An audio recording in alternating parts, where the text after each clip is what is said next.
하나님 말씀 봅니다. 하나님 말씀 아모스서 3장 9절에서 15절까지입니다. 아모스서 3장 9절에서 15절까지 같이 읽겠습니다.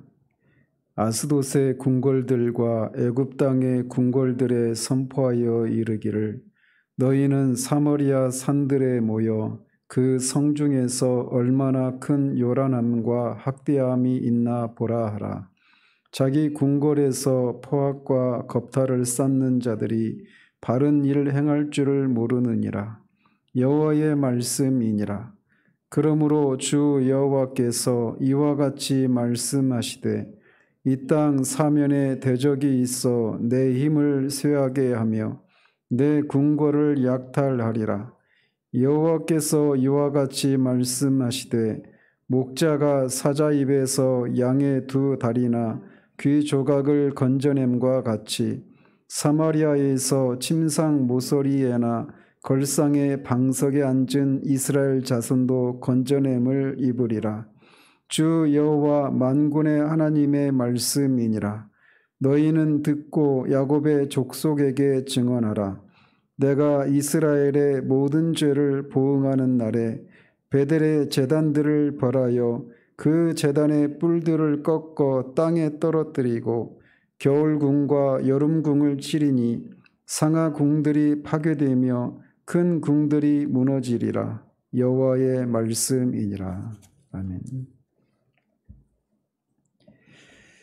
지난주에는 3장에서 6장까지 이어지는 세 편의 설교 중에 첫 번째 설교의 서론 부분에 대해서 살펴봤습니다. 거기서 말하고 있었던 것은 아모스 선지자가 9가지 그 수사 의문문, 또 7절에 한 절을 빼고 그 수사 의문문을 통해서 자신이 남유다 사람임에도 불구하고 북이스라엘에까지 와가지고 유쾌하지도 않은 그 심판에 대한 메시지를 전할 수밖에 없었던 그 이유와 그 필연성, 심판이라고 하는 메시지를 전할 수밖에 없는 그런 필연성에 대해서 얘기를 했습니다.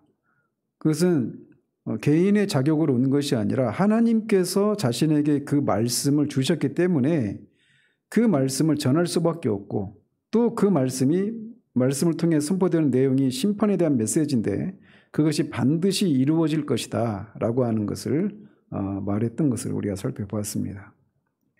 오늘 본문은 이 첫 번째 설교의 후반부에 해당이 됩니다. 그래서 이 사마리아는 이 북이스라엘의 수도인데 그 수도에 그 수도인 사마리아 성읍에서 벌어지고 있는 죄악과 그 죄악으로 인해서 하나님이 심판하신다라고 하는 내용들을 열거하고 있습니다. 그런데 보시면 이 9절에 보면 아스돗과 애굽의 궁궐들에 가서 선포하라 이렇게 말을 하고 있습니다. 즉 그들에게 선포해서 북이스라엘 수도인 사마리아의 궁궐에서 행해지고 있는 그 죄악에 대해서 고발을 하고 있는 거예요.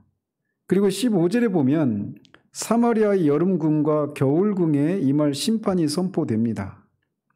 그래서 이미 우리는 앞에 2장 13절에서 16절까지 해서 북이스라엘 전체의 죄악과 그 죄악에 대한 심판에 대해서 이미 살폈습니다. 그런데 거기 2장 13절에서 16절에서 말하고 있는 것과 이 오늘 본문에서 말하고 있는 것에 차이가 있다라면 앞에서는 북이스라엘 전체에서 벌어지고 있는 죄악과 심판이라고 했다라면 오늘 본문에서는 주로 사마리아 궁궐에서 벌어지고 있는 죄악과 그 죄악에 대한 심판을 선포하고 있습니다. 그래서 이 죄악과 심판의 대상이 이 사마리아 궁에 살고 있는 사람들, 그래서 왕이나 어떤 위정자들과 같은 그런 지도층에 해당되는 사람들의 죄악과 그런 죄악으로 말미암아 하나님 심판을 선포하고 있다. 이런 차이가 있습니다. 자, 그러면서 먼저 아모스는 북이스라엘의 수도인 사마리아 궁궐에 대한 하나님의 심판을 선포하기 전에 하나님을 믿지 않는 이방 성읍인 블레셋의 아스돗과 애굽 땅의 궁궐들에 선포해서 그들이 사마리아 산들에 모이게 하라 이렇게 명령을 내립니다. 이방 국가인, 그래서 하나님을 믿지 않는 이 이방 국가인 사람들을 사마리아 산들에 모이라고 하는 이유는 이들이 사마리아 산들에 모여서 사마리아 성중에서 벌어지고 있는 큰 요란함과 학대함이 있는지 보기 위해서 그들을 이렇게 초청을 하고 있는 겁니다. 이 사마리아 성읍은 북이스라엘의 왕이었던 오므리 왕조 이 4대가 이어지는데 이 오므리 때 오므리라고 하는 사람이 이 세멜이라고 하는 사람으로부터 은 2달란트의 산을 삽니다. 그 세멜이 소유하고 있던 산을. 그리고 그 사람의 이름을 따서 사마리아라고 이름을 지어요. 그렇기 때문에 사마리아 성읍은 산 위에 세워져 있는 성읍입니다. 그리고 그 산 위에 세워진 성읍일 뿐만 아니라 서쪽을 제외하면 모두 삼면이 다 사마리아 성읍보다 높은 산들에 의해서 둘러싸여져 있는 그런 성읍이에요. 그러니까 사마리아 성읍에서 벌어지고 있는 그런 큰 그 흉악함과 그런 강포함들을 지켜보기 가장 좋은 장소는 그 성읍을 둘러싸고 있는 높은 산들이겠죠.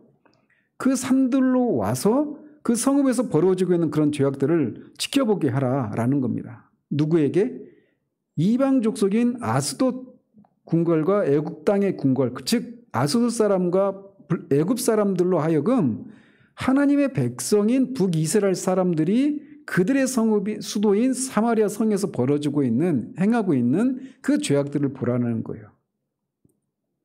이것은 마치 우리 개인적인 차원에서 이렇게 말씀을 드리자면 우리가 하나님을 믿는 가정인데 우리 가정에서 벌어지고 있는 죄악들을 지켜보도록 하기 위해서 하나님을 믿지 않는 사람들을 불러와서 우리 하나님을 믿는 가정에서 벌어지고 있는 죄악들을 지켜보라고 하는 것과 똑같습니다. 이걸 교회 입장에서 보자면 교회에서 벌어지고 있는 그런 죄악들을 불교도들이나 또는 이슬람교도들 이런 사람들이 와서 교회에서 벌어지고 있는 그 죄악들이 무엇인가를 보라고 말을 하는 거예요. 그래서 그렇게 말하는 이유는 그 하나님을 믿지 않는 이방 족속들마저도 자신들이 하나님의 백성이라고 생각하고 있는 북이스라엘 사람들이 그 행하고 있는 그런 죄악들을 보면서 경악할 수밖에 없는 그런 죄를 짓고 있다라고 하는 것을 보여주기 위한 거예요. 여기서 하나님께서는 앞에 3장 2절에서 말씀하고 계셨던 것처럼 땅의 모든 족속 가운데 너희만 알았다라고 말씀하시고 애굽에서 인도에서 이 노예 상태에 있던 사람들을 하나님의 백성으로 이렇게 신분 상승시켜서 이렇게 해방시키신 이 하나님의 백성들이라고 자처하는 북이스라엘의 수도 사마리아 성에서 벌어지고 있는 죄악을 이방인들에게 지켜보라고 말씀하시는 겁니다. 하나님께서 이렇게 북이스라엘의 수도 사마리아를 심판하시면서 그들의 죄악을 지적하시고 그 죄악 때문에 하나님이 심판하신다라고 하는 것을 다른 사람들이 아니라 이방 국가를 증인으로 삼는 두 가지 목적이 있습니다. 첫째는 북이스라엘에 대한 하나님의 심판이 타락한, 하나님을 믿지 않고 타락한 이방 족속들이 보기에도 그들이 심판을 받아 마땅할 정도로 그렇게 극렬한 그런 심각한 죄를 짓고 있다라고 하는 것을 말해주기 위해서예요. 북이스라엘 사람들은 자신들은 하나님의 택한 백성이라고 하는 프라이드를 가지고 있었던 사람들입니다. 그리고 당시 이 여로보암 2세인데 그때 정치적으로 군사적으로 유례없는 그런 안정을 누렸고 그에 따라서 경제적인 호황을 누리고 있었던, 경제적인 번영을 누리고 있었던 그런 상황이었단 말이죠. 그래서 그들은 자신들은 하나님의 백성들인데 하나님께서 이렇게 정치적으로 군사적으로 경제적으로 이런 복을 주시는 것은 하나님이 자신들을 축복해 주신 그런 결과다라고 생각하고 있었단 말이에요.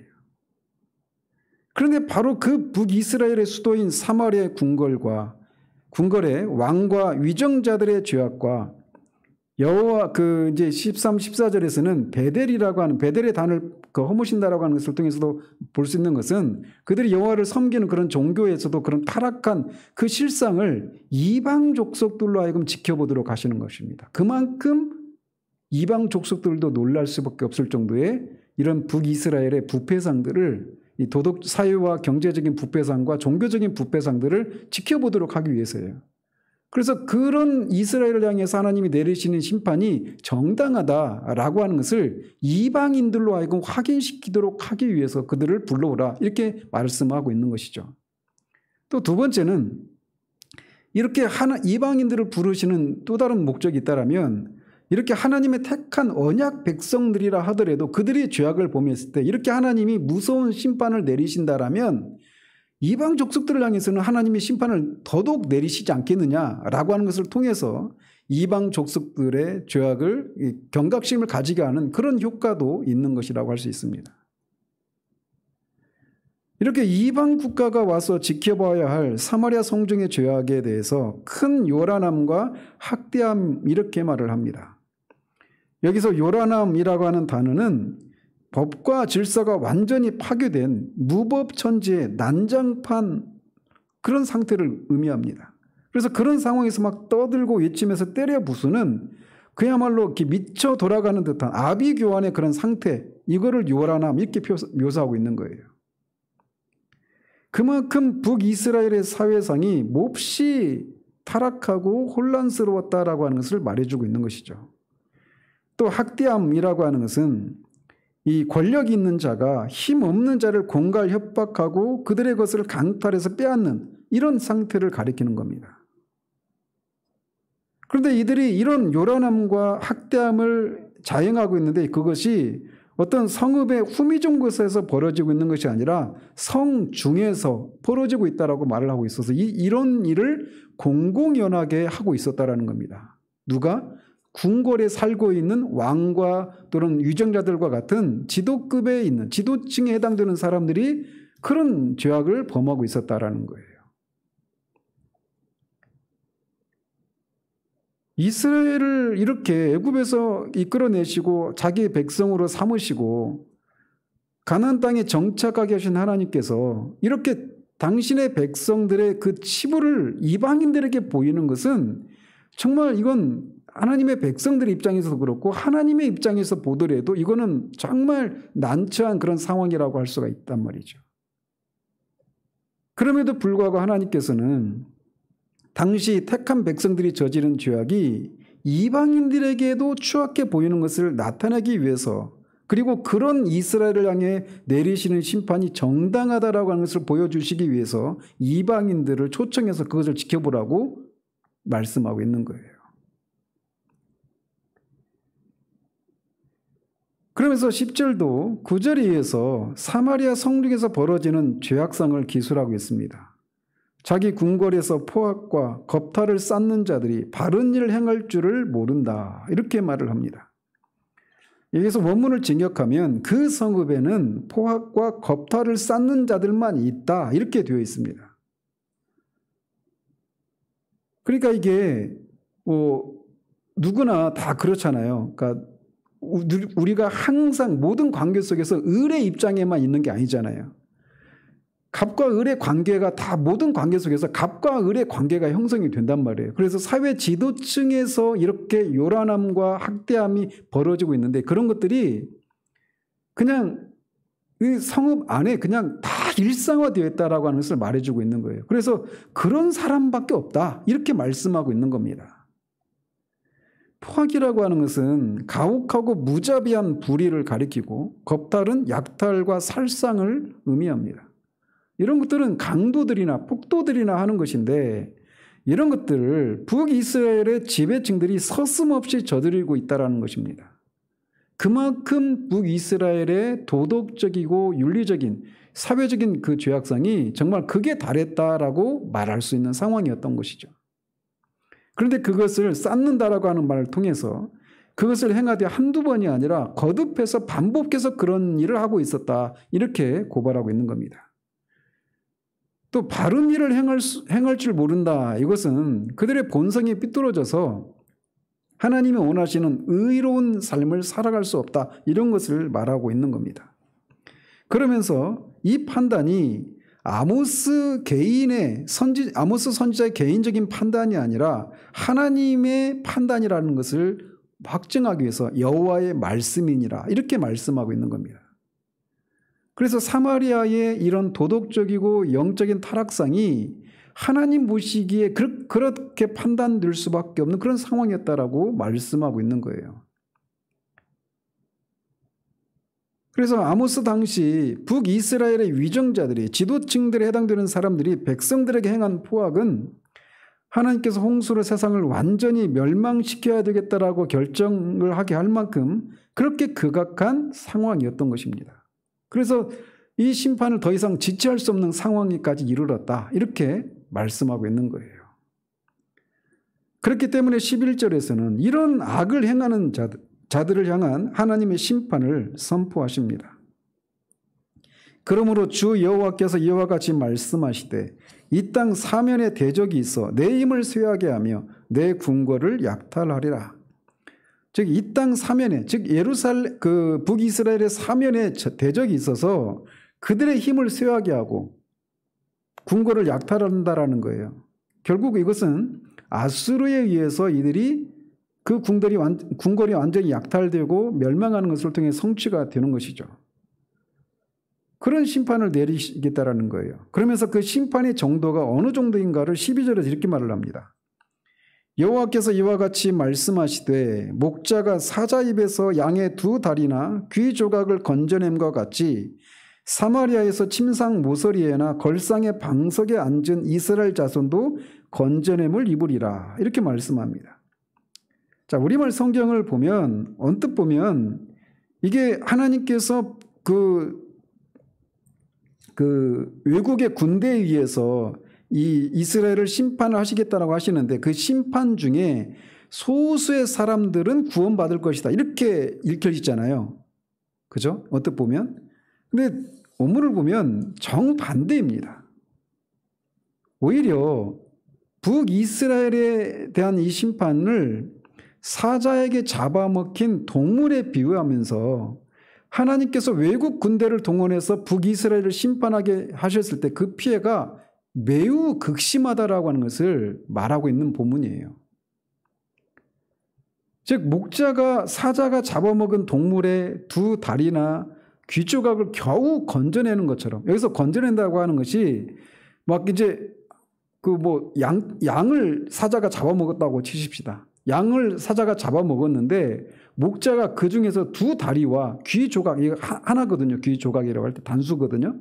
그러니까 귀 조각 하나와 두 다리만 건졌어요. 그 얘기는 그들이 동물이 구원을 받았다라고 하는 의미가 아니죠.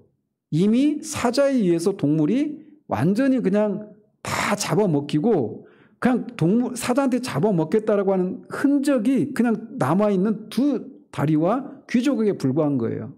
이것은 마치 우리가 지난주에 살폈던 것처럼 요셉의 그 채색 옷을 막 찢어가지고 동물의 피를 입혀가지고 그것을 아버지 야곱에게 가져다 주잖아요.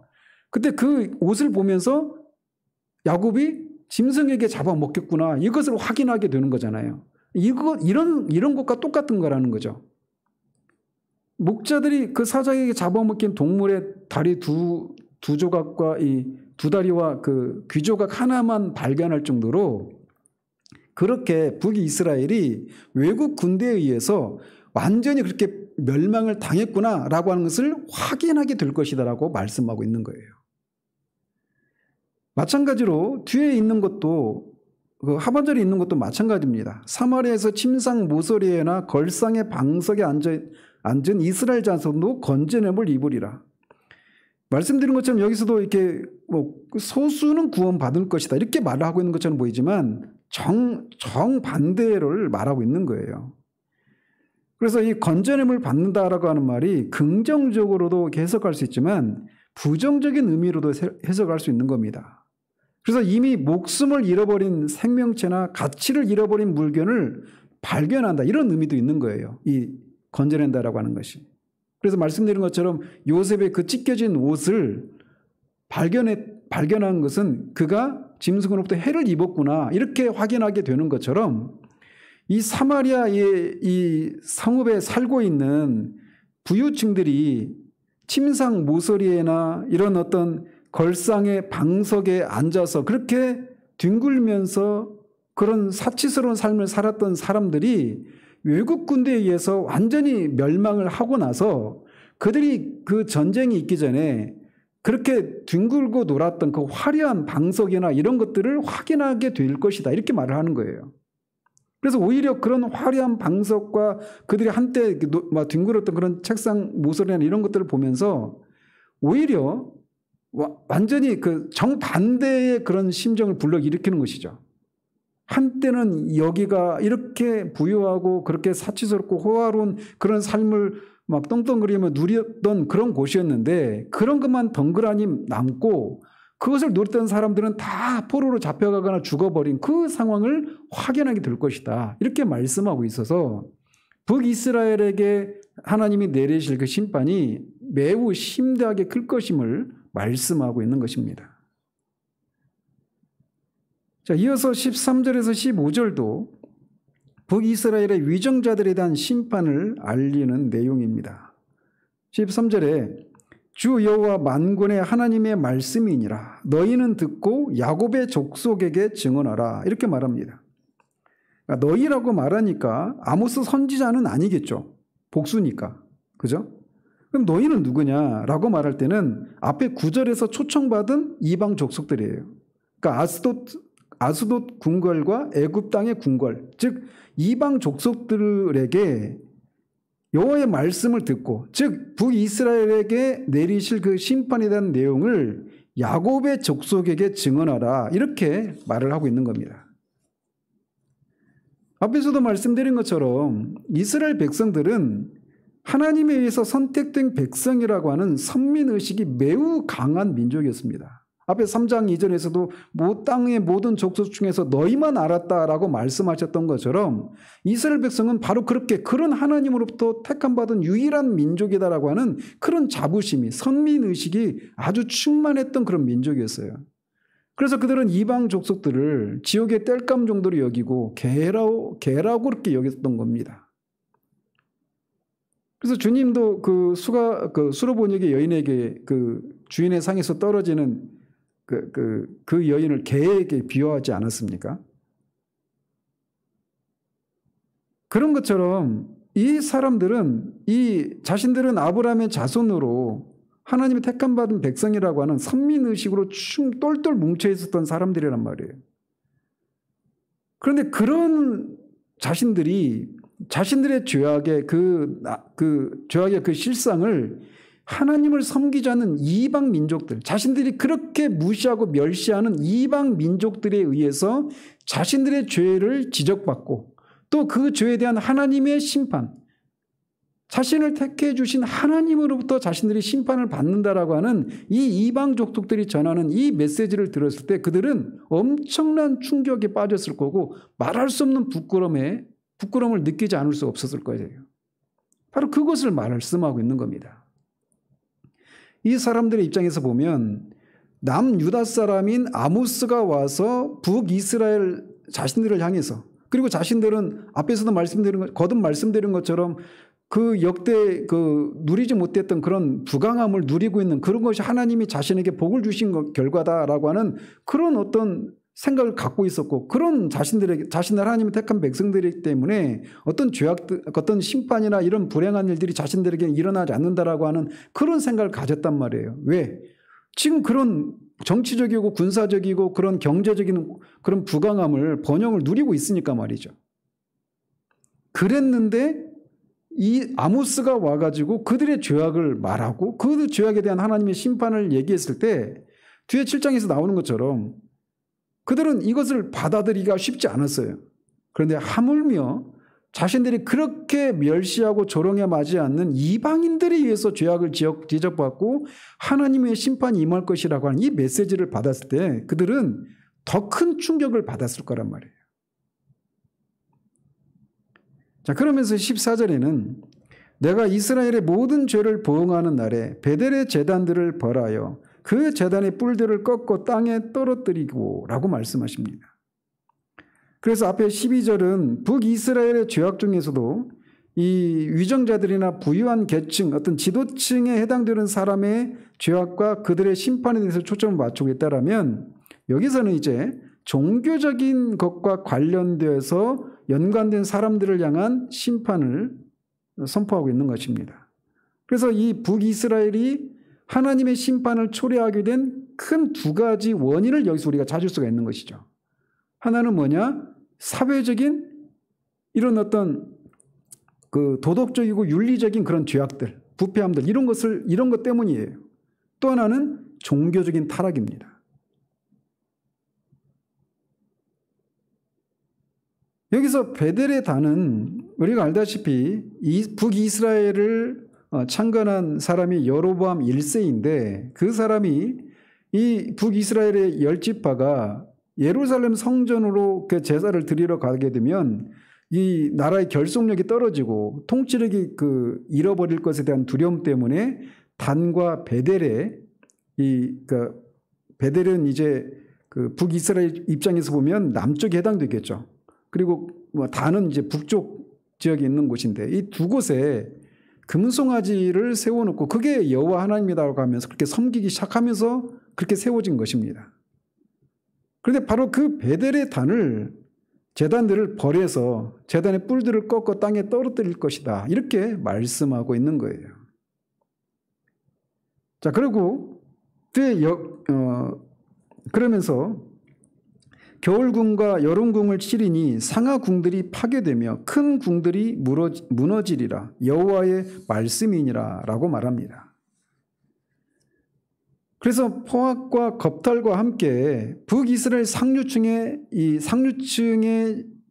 저질렀던 중한 범죄 중에 하나가 여기서 사치다, 극단적인 사치라고 하는 것을 여기서도 우리가 엿볼 수가 있습니다. 그래서 이 북이스라엘이 정치적으로, 군사적으로, 경제적으로 안정과 번영을 누리게 되니까 이 왕뿐만 아니라 웬만한 부유층들이 다 이렇게 계절별로 이런 별궁이나 어떤 별장과 같은 것들을 가지고 그것을 누리고 있었던 거예요. 근데 그런 것들을 다 무너뜨리실 거라는 겁니다. 상하궁들과 큰 궁들이 무너지리라, 이렇게 말하는데, 상하궁이라고 하는 것은 상하로 만든 궁이죠. 그러니까 지금도 상하가 비싼데, 이 비싼 상으로 만든 그런 여러 가지 호화스러운 장식과 이 장식품들로 치장된 그런 궁궐을 상하궁, 이렇게 말을 하죠. 그래서 그 뒤에도 6장 4절에 보면 아모스 당시에 북이스라엘에서는 왕뿐만 아니라 백성들의 지도자들인 그런 지도급에 있는 사람들도 상하상에 누워서 잠을 잤다라고 그렇게 기록이 되어 있어요.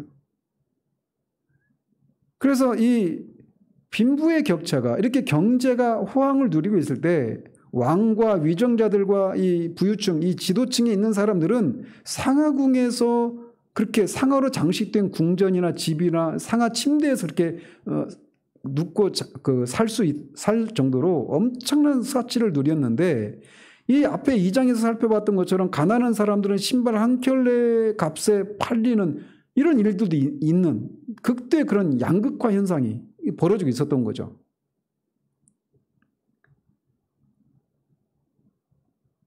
그렇게 이 상류층에 해당되는 사람들은 극도의 사치와 허영을 일삼았던 겁니다. 그리고 이런 빈민층을 겁탈하고 약탈하고 그렇게 불법적으로 그들을 고리 대금을 통해서 불법적인 그런 이득을 취하는, 그것을 통해서 화로운 삶을 살고 있었던 거예요. 바로 그런 극도의 사치에 대해서도 하나님의 심판이 임하실 것이다, 이렇게 말씀하고 있는 겁니다.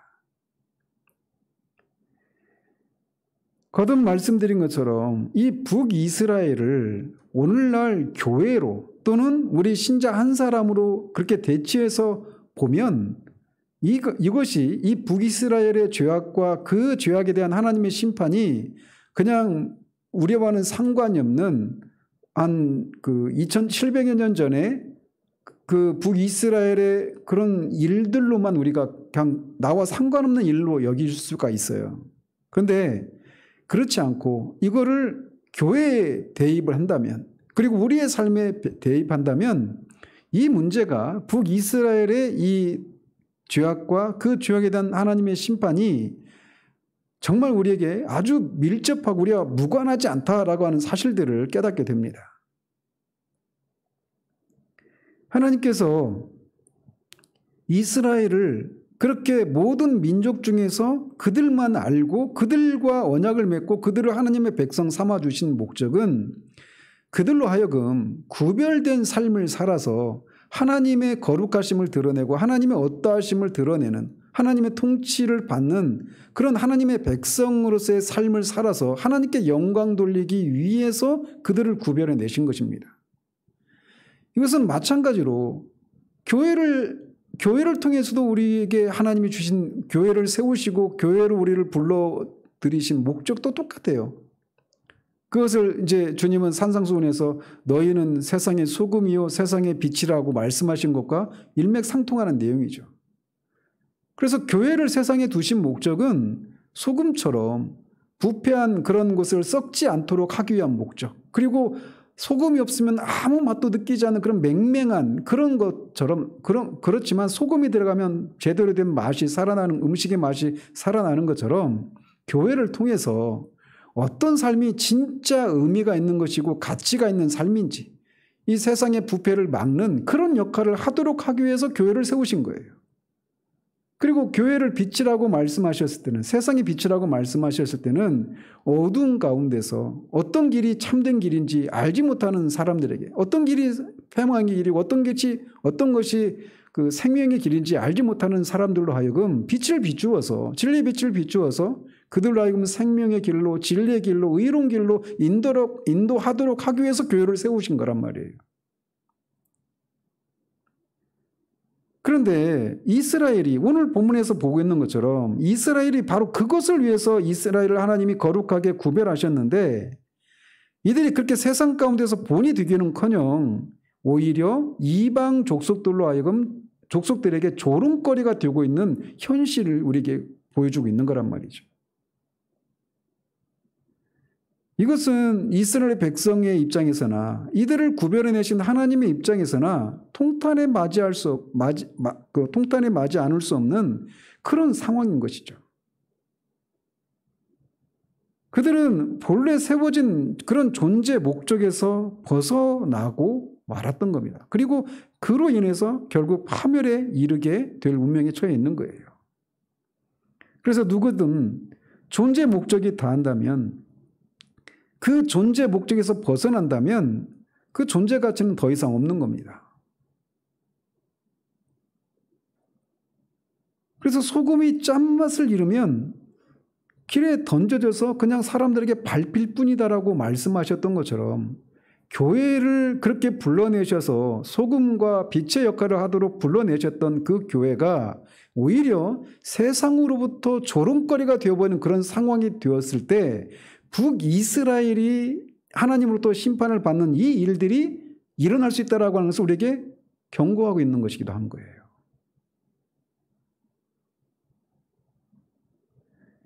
이런 면에서 보자면 북이스라엘의 이 모습이 오늘 우리가 살아가고 있는 이 시대의 교회의 모습은 아닌가라고 하는 두려운 마음으로 우리 교회들을 바라볼 필요가 있다는 겁니다.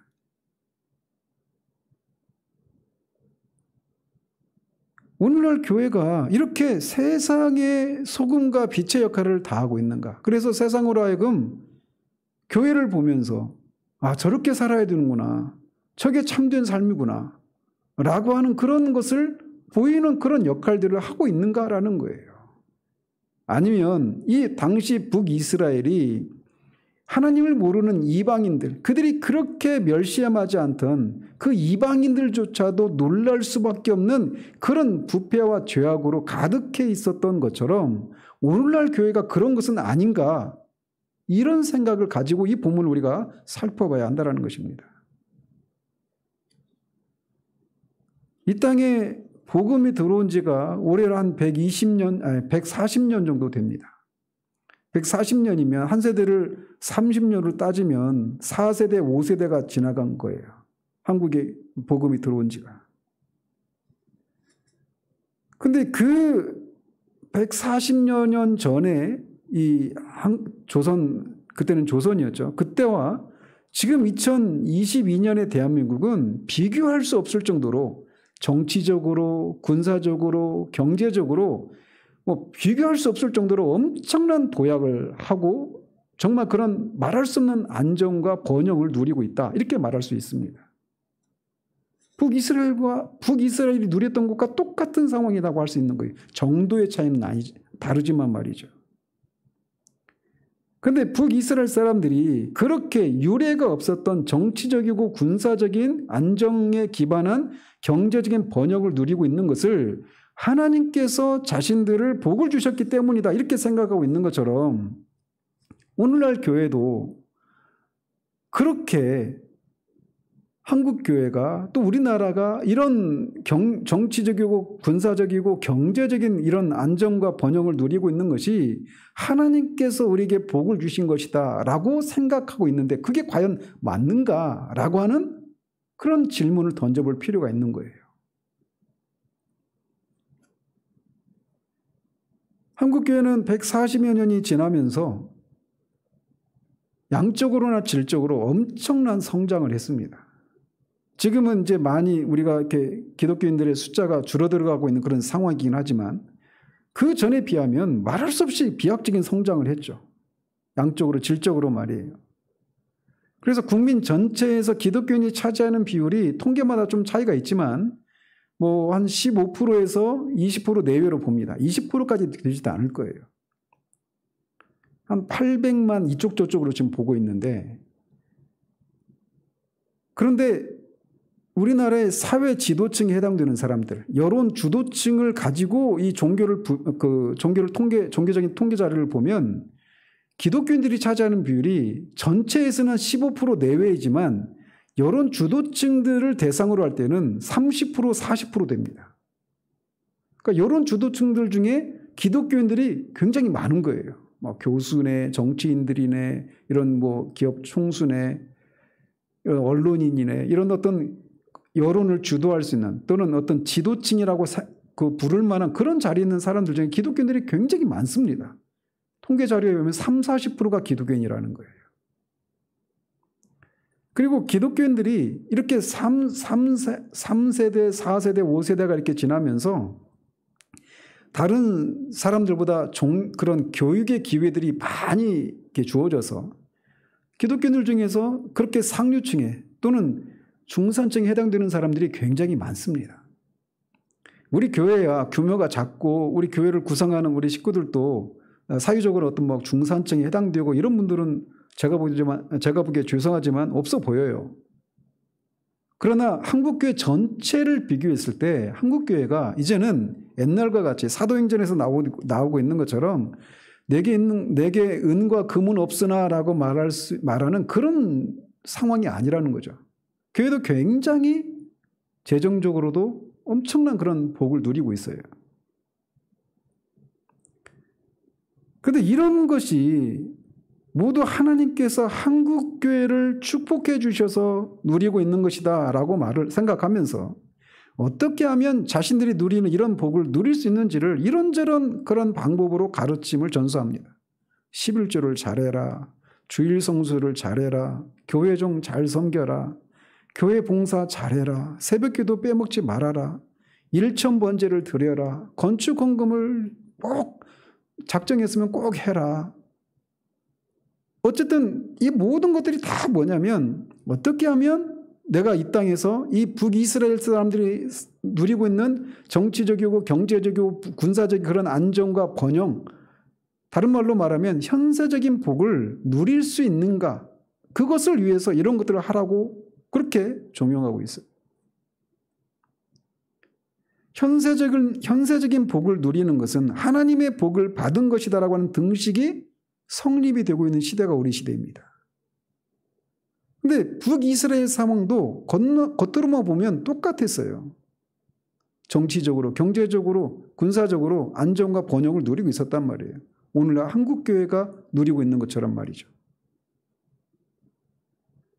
그런데 이 북이스라엘의 실상을 들어가 보면 오늘 여기서 지적하고 있는 것처럼 그런 죄악이 하나님의 눈에 그런 죄악들이 있는 것처럼 오늘날 하루가 멀다 하고 저와 같은 목사들이나 기독교인들이 신문지상에 추악한 사건들에 연루되어서 그렇게 오르락내리락 하는 일들이 하루 이틀이 아닙니다.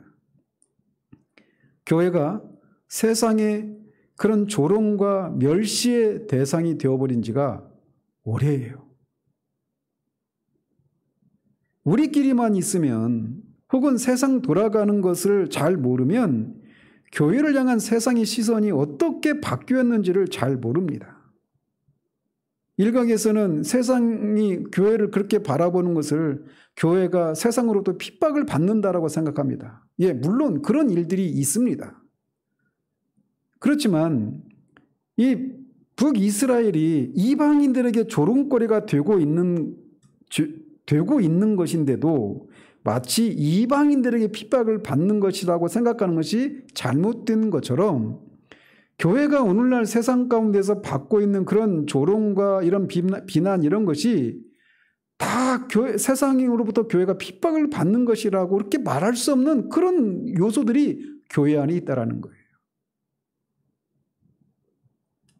우리가 이것을 보지 못하면 우리는 교회의 이런 영적이고 도덕적인 타락상 이런 것들을 인해서 하나님 앞에 애통해하고 눈물로 회개하는 일들이 일어날 수가 없습니다.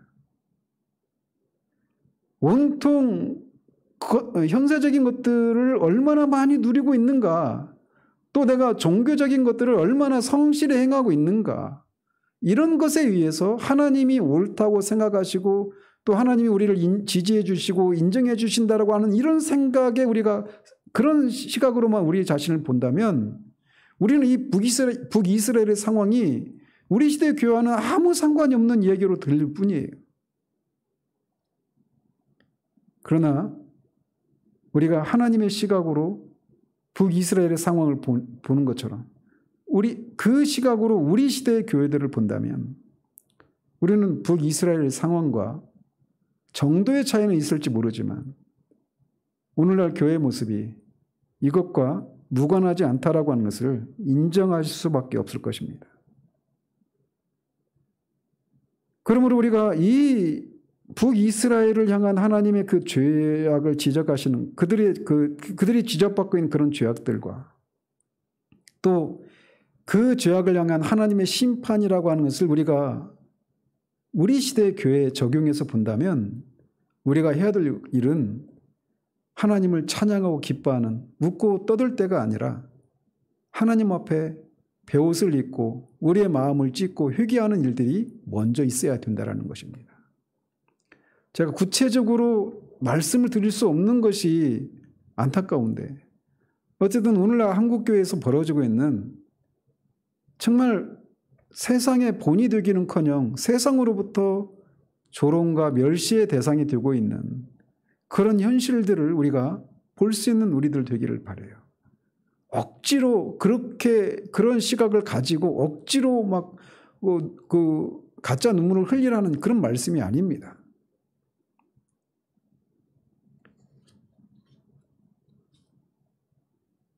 우리는 이런 현실을 그냥 아무렇지 않게 그냥 방관해서는 안 됩니다. 과연 교회가 우리 개인이 하나님이 우리를 그렇게 구별해내시고 불러내신 목적에 부합한 그런 상태인가라고 하는 것을 분명하게 볼 수 있어야 됩니다.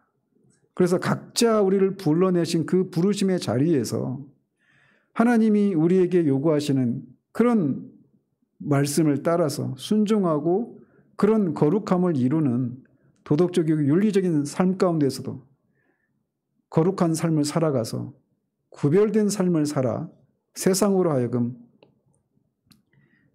본이 될 수 있는 그런 우리 그리스도인 또 교회가 마땅히 되어야 할 것입니다. 그런 시각으로 이 아모스서를 계속 살펴봐서 바라기는 우리 시대를 인해서 애통해야 하고 다시금 교회가 교회되는 교회의 그 존재의 목적에 부합한 그런 교회의 모습이 되어지기를 위해서 기도하는 그런 우리들이 한 명이라도 생겨나기를 바랍니다. 기도하겠습니다. 하나님 아버지, 이 북이스라엘이 자신을 하나님이 택한 백성이요, 그리고 자신들이 지금 누리고 있는 이 말할 수 없는 정치적이고 군사적인 그런 안정 위에 누리게 되는 그런 경제적인 부유함과 번영을 하나님이 축복해 주셔서 누리고 있는 것이라고 생각하며 살아가고 있었지만, 하나님을 믿지 않은 이방인들의 눈에 보기에도 그들이 그 내부에서 벌어지고 있는 그 죄악상들을 하나님이 고발하시고 그 죄악에 대해서 하나님이 심판을 내리시는 것이 정당하다라고 하는 것을, 그 말씀을 우리가 살펴보았습니다. 북이스라엘이 하나님의 제사장 나라로서 세상 가운데서 그들을 구별하신 그 목적이 세상 가운데 제사장 나라로서 어떤 삶이 참된 삶인지, 하나님의 통치를 받는 것이 어떤 것인지, 그것을 이렇게 본을 보이기 위해서 그들을 불러내셨는데, 거기에서 그 존재의 목적에 벗어난 그 이스라엘을 하나님이 심판하시는 것처럼 교회도 마찬가지로 이 세상에서 우리를 구별해서 불러내셔서 세상의 소금으로 빛으로 그렇게 살아가도록 우리를 구별해내시고 불러내셨지만, 우리가 그런 짠맛을 잃어버리고 있지는 않은지, 또 그런 교회의 그 빛이 흐려져 있지는 않은지, 우리를 정직하게 돌아볼 수 있는 우리들 될 수 있도록 도우시옵소서. 이 시대의 교회들의 그 도덕적이고 영적인 상황을 하나님의 시각으로 바라볼 수 있는 그런 우리들 될 수 있도록 도우시옵소서. 그래서 교회가 교회로서의 그런 기능을, 존재에 부합하지 못한 그런 모습을 띠고 있는 이 가난한 현실들, 그래서 그거를 구별해내신 하나님의 어떠하심을 온전히 드러내지 못해 교회뿐만 아니라 하나님도 그렇게 조롱거리가 되고 있는, 하나님의 영광에 해를 끼치고 있는 이 현실을 인해서 애통해하는 사람들이 우리들 중에 나타나 교회를 다시금 교회되게 하시기를 위해서 기도하는 대로 나아가는 우리들 될 수 있도록 도우시기를 원합니다. 예수 그리스도 이름으로 기도합니다. 아멘.